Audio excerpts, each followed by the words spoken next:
Rev up your engines!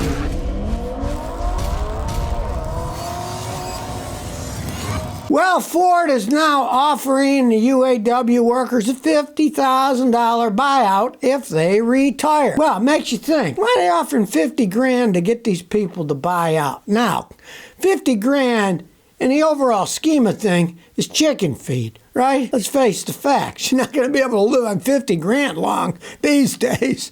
Maybe 100 years ago you could, but not anymore, right? Here's what they're offering, and I quote, the special retirement incentive will be 50 grand gross pre-tax for an unlimited number of eligible production and skilled trade members. Now, why do they want to get rid of their skilled trade members?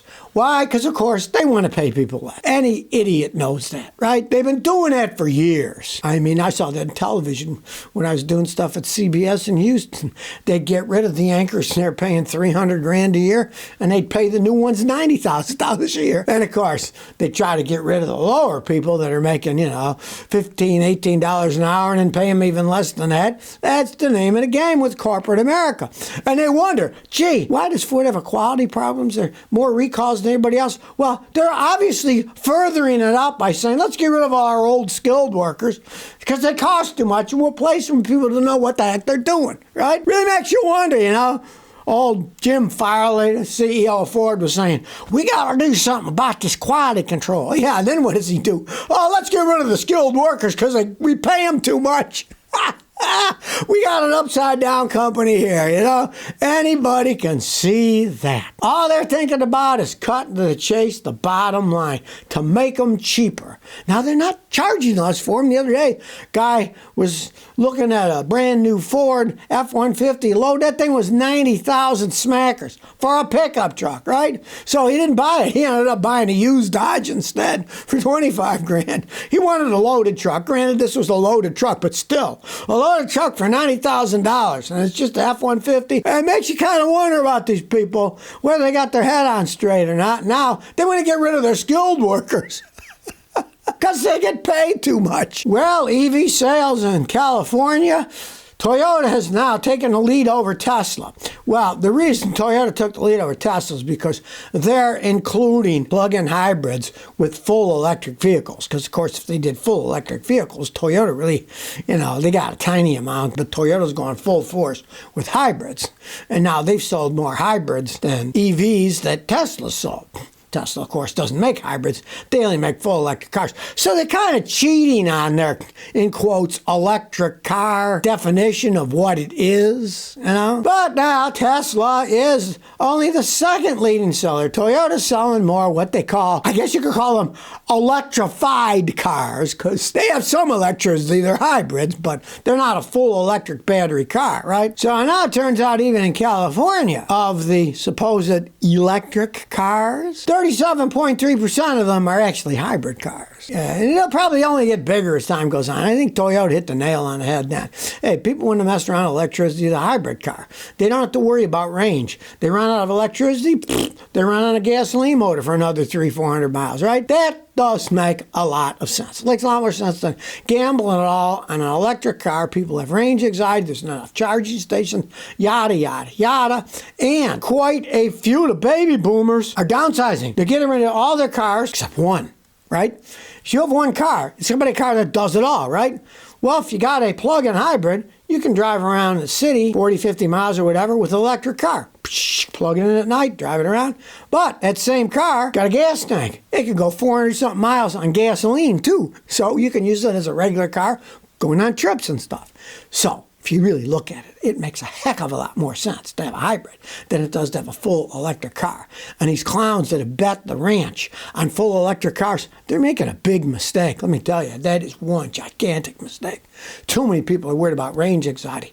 People are going into more of a one car. If you only have one car, it's got to do it all. And a plug-in hybrid does it all. You can drive in town with electricity, but then you go on a trip, you don't have to worry, you can fill up with gasoline. Makes a lot more sense than full electric cars, and even the people in California are realizing that and buying more hybrids and less full electric cars. Now, I just read an article called U.S. Gasoline Refining Profits Tumble as Demand Weakens. They're not making as much money because people are buying less gasoline, right? Well, I'll tell you right now, as for the price of gasoline that we pay, it goes up and down. It's always bouncing all over the place. But eventually they'll probably just raise the price because they'll say, we're not selling as much, so we're going to raise the price. Give you a perfect analogy to that. I'm here in Rhode Island. Rhode Island is the state that uses like the least amount of electricity per household in the nation. So they don't use as much electricity in Rhode Island. Yet they pay amongst the highest rates for electricity. It's like 25 cents a kilowatt hour, right? I was paying a nickel in Texas. I'm paying 25 cents in Rhode Island. So it's only a matter of time that if they sell less gas, they'll just raise the price anyways, right? Because to me, all this gasoline stuff makes no sense. If you sold more, you could sell it cheaper and give people a better deal because of the mass production.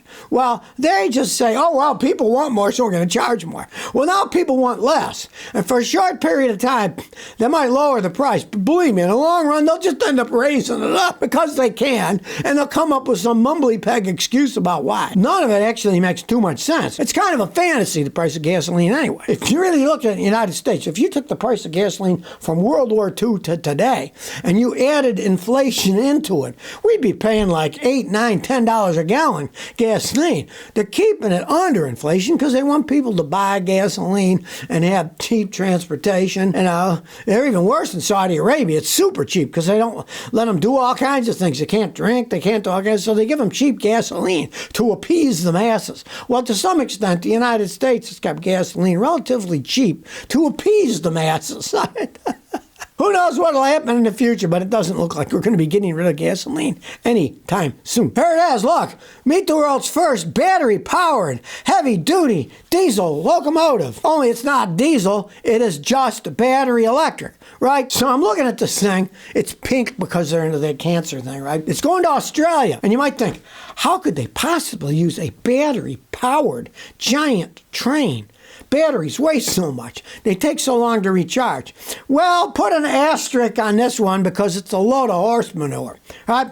To begin with, this battery-powered locomotive is also going to be connected to a regular diesel-powered electric locomotive that runs on diesel fuel, right? Because if they use just the electric one, it wouldn't be able to go very far, right? It's like hybrid. One engine is diesel, the other one is this battery electric. And to top it all up, it's even more of a joke because this thing carries like ore, and it has a 214-mile downhill run from the mines to where they're taking the ore. So when it's going downhill, regenerative braking is going to recharge the battery in the electric train, so then when they're going back uphill, it can be used as a boost. It's not the only thing pulling it. It's still got the diesel one connected to it. So this is a unique situation. One, the electric train isn't pulling anything by itself. It's got a diesel engine hooked up to it, tandem, so there's two of the locomotives. And two, it's going downhill for 214 miles so it can regenerate the batteries and then use some of that power going back up. So anybody that thinks electric trains are a thing of the future for pulling, they're nuts. The batteries would have to be so big. I mean, this train goes downhill for 214 miles. I mean, come on now. They even say in the article, this electric train is not critical for mission distance because it's paired with a diesel locomotive.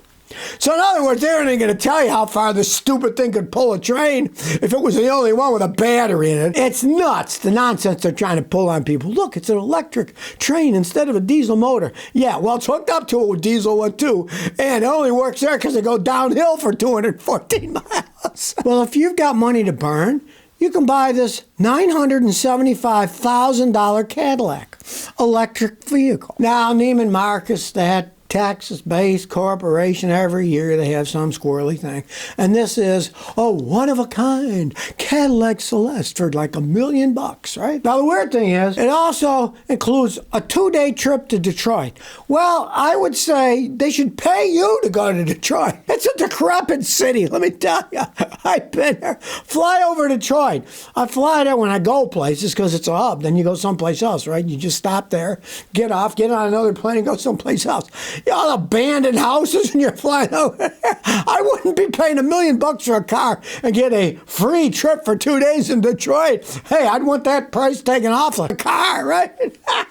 If you buy it, The buyer and a guest will stay in a boutique hotel, either downtown or in the Metro Detroit area. They're going to tell you where you're going to stay. I mean, for $1 million, they should know ahead of time where you're going to stay. You'll also get a multi-course dinner prepared by a renowned Detroit chef.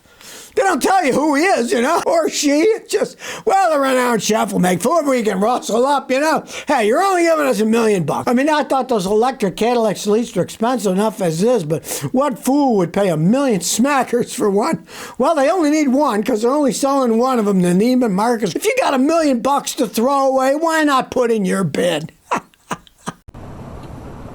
So if you never want to miss another one of my new car repair videos, remember to ring that bell.